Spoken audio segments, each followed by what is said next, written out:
Hello guys, welcome to my first mini blog. আশা করি তোমরা সবাই ভালো আছো, আমি অনেক ভালো আছি। তো আজকে একটু গেছিলাম মলে, সেটাই তোমাদের সাথে শেয়ার করছি কী করছিলাম।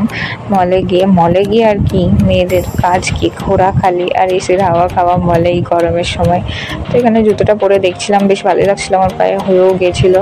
আর এমনিতে আমার পায়ের জুতো আমি খুঁজে পাই না, আর এইসব একটু কি বলবো, একসাথে থাকলে যা হয় মজা করছিলাম। তারপরে বোন জামা কিনবে বলে একটু জামাও দেখছিলাম, তো ওর তো দেখে জামা পছন্দই হচ্ছে না, টপগুলো গেঞ্জিগুলো একটুও পছন্দ হচ্ছে না, ওর নেবে। তো শেষ পর্যন্ত তাও একটা পছন্দ হলো, সেটা নেওয়ার পরে আবার ঘুরলাম পুরোটা, উপরে ঘুরলাম পুরোটা, দেখলাম কি কি আছে কীরকম কি দেখে নিয়ে তারপরে বিলিং করে আবার বাইরে চলে আসলাম। আশা করছি তোমাদের সবাই ভালো লাগবে ভিডিওটা। ভালো লাগলে লাইক কমেন্ট শেয়ার করে দাও। টাটা।